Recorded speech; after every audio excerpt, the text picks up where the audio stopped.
लेकिन ये तीर्थों के राजा हैं, क्योंकि सारे तीर्थों में स्नान करके जो लोग अपने पापों को छोड़ जाते हैं उनसे ये तीर्थ कालमा लग जाती है।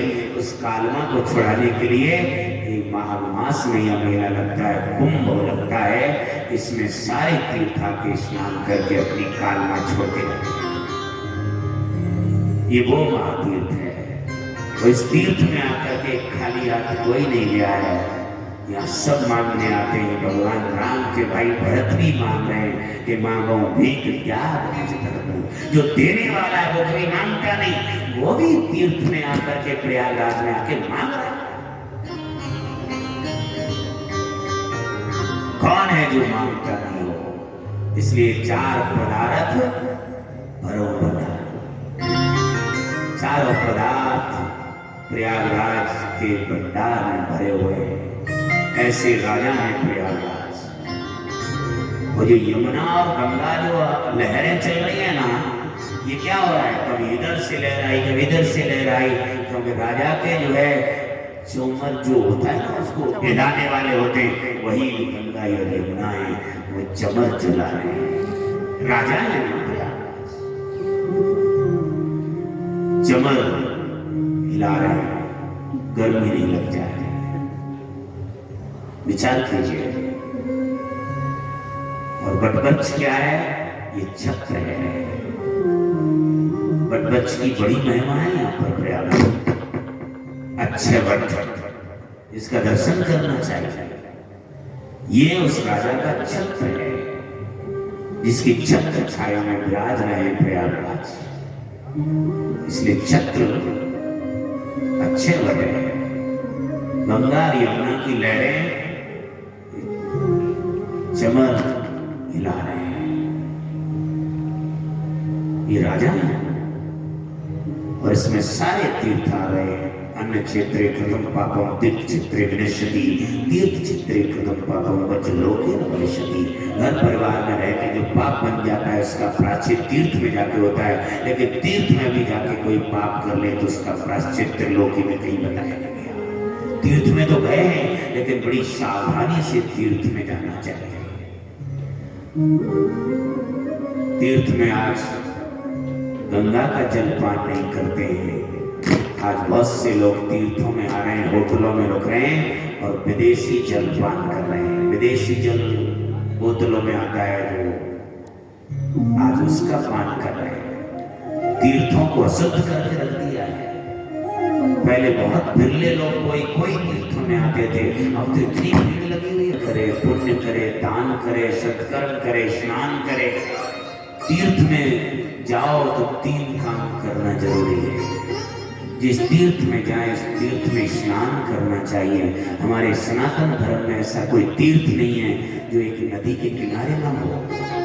हर तीर्थ एक नदी के किनारे मिलेगा, इसलिए तीर्थ में जाओ तो उसमें स्नान करना चाहिए। दूसरा, जिस तीर्थ में जाओ उस तीर्थ की महिमा सुननी चाहिए, कथा सुननी चाहिए।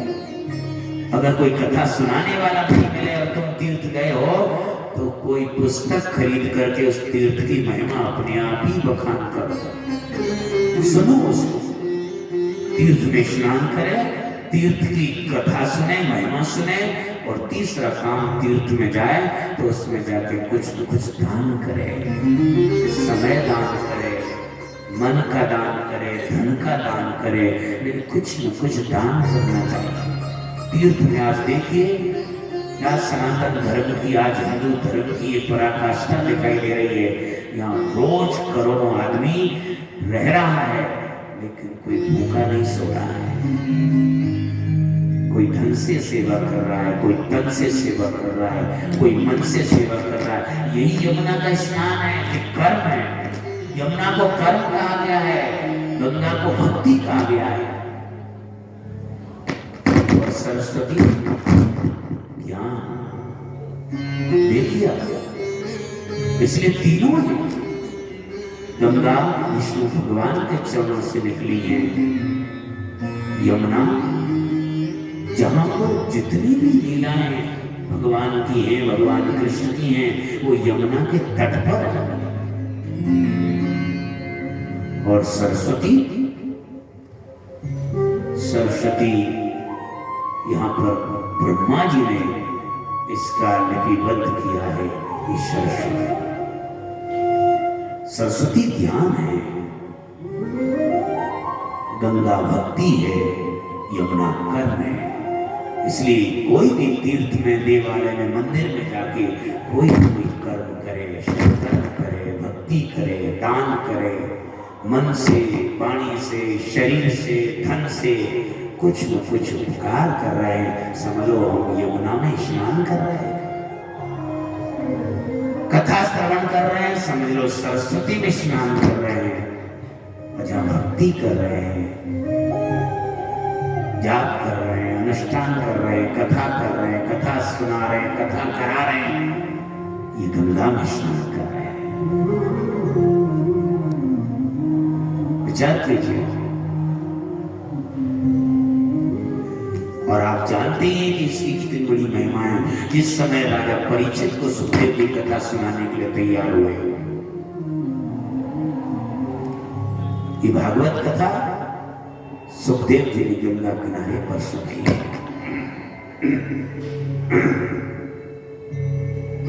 ये भागवत कथा जिसमें भगवान कृष्ण की लीला है, ये यमुना के तट पर की गई है। देखिए आप, और यहाँ तीनों समागम है, तीनों का, गंगा यमुना सरस्वती। ये भागवत के अंदर है। इस भागवत को लिपिबद्ध जो किया है वो ब्रह्मा जी ने किया है। इसलिए सरस्वती भी इसमें, गंगा भी इसमें, यमुना भी इसमें, यहाँ पे तीनों का समागम इस भागवत के अंदर है। ये त्रिवेणी संगम है। और कैसी ये भागवत, जिसके लिए सुखदेव जी राजा परीक्षित के लिए कथा सुनाने के लिए तैयार हुए, उसी समय स्वर्ग के देवता अमृत का कलश लेकर के चले आए और आकर के प्रणाम किया। एवं विनमये जाते सुधाराज्ञा प्रपीयताम्, एवं विनमये जाते सुधाराज्ञा प्रपश्यामो वयं सर्वे श्रीमद्भागवतामृतं प्रपश्यामो वयं सर्वे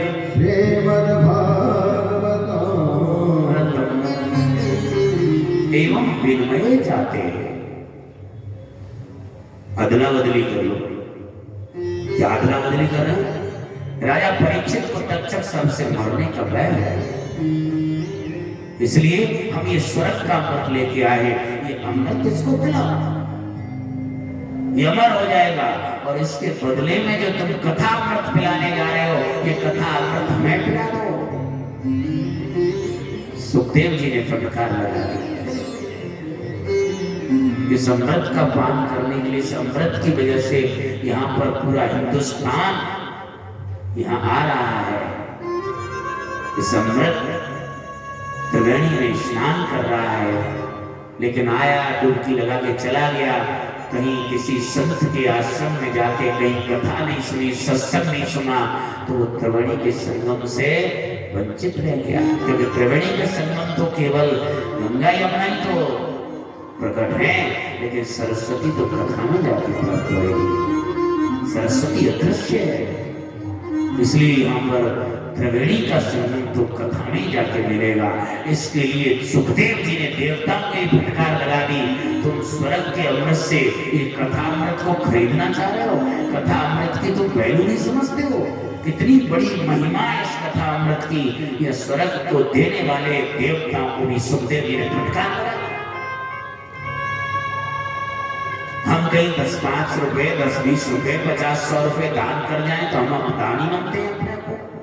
अरे कर्ण कितना बड़ा दाता था, उसने अपने सोने के कुंडल जो है दान में अर्पण कर दिए थे। देखो आप, उसके बावजूद भी भगवान ने कहा कि इसको मारो अर्जुन, निहत्थे मरवा दिया। कारण क्या था? दानी तो था, लेकिन साथ अधर्म को दे रहा था। हम दानी बने, धर्मात्मा बने, लेकिन अधर्म न छोड़े, तो फिर ऐसा दानी बनने से क्या फायदा भाई? हम 150 रुपए दान देने के बाद हम दाता बन रहे हैं। जिसने कवच और कुंडल दान में दे दिए, उसके बावजूद भी भगवान ने उसको मरवा दिया। क्योंकि वो साथ अधर्म का दे रहा था, अन्याय का दे रहा था। विचार कीजिए, हम धर्म तो कर रहे हैं, धर्मात्मा तो बन रहे हैं, लेकिन अधर्म का साथ तो नहीं दे रहे हैं, अन्याय का साथ तो नहीं दे रहे हैं। अन्याय का विरोध करना चाहिए। धर्म की स्थापना करने के लिए भगवान आए, भगवान ने अवतार लिया इसलिए। इसलिए सुखदेव जी ने भी देवताओं को फटकार लगा दी। ये भागवत कथा की कितनी बड़ी महिमा है। तब कथा अमृतम तप्त जीवनम, ये कथा ही अमृत है। और इस अमृत को, इस स्वर्ग के अमृत से खरीदना चाहते हो, ये खरीदने वाले को नहीं मिलती कथा। खरीदने से मिल जाए, पैसे से मिल जाए, तो आज दुनिया में बहुत बड़े बड़े पैसे वाले लोग पड़े। वो चाहे तो हर महीने कथा करा ले, हर दिन कथा करा ले, उनके पास क्या कमी है। लेकिन पैसे से कथा नहीं मिलती है। कथा तो जिसके ऊपर ठाकुर की अत्यंत कृपा होती है, वही ये कथा करा सकता है, वही ये कथा श्रवण कर सकता है। बिन सत्संग विवेक न होई, लेकिन राम कृपा बिन सुलभ न सोई। ये ज्ञान जो होता है सत्संग से होता है, लेकिन ये सत्संग भी राम कृपा बिन सुलभ न सोई। भगवान की कृपा जब तक नहीं होती, तब तक ये हमें सुलभ नहीं हो सकता है। भगवान की कृपा से ही ये संभव है। पैसे से कथा नहीं करा सकते। हम ज्यादातर बताया करते हैं कि रक्तदान शिविर लगता है, उसमें जगह जगह प्रचार किया जाता है, और जो बहुत से राष्ट्रभक्त हैं वो रक्तदान देने के लिए जाते हैं, कतार में खड़े रहते हैं, लाइन में लगे, अपनी स्वेच्छा से देने गए हैं, लेकिन उसके बावजूद भी वहां बहुत से लोगों को रिजेक्ट कर दिया जाता है। हर किसी का वहां रक्त नहीं लिया जाता। भले अपनी स्वेच्छा से गया, कतार में खड़ा है, लेकिन वहां भी एक डॉक्टर बैठा रहता है। वो देख लेता है कि तेरे में ये शुगर है, तेरे में ये रोग है, तेरे शरीर में ये रोग है, तेरा रक्त नहीं लिया जाएगा।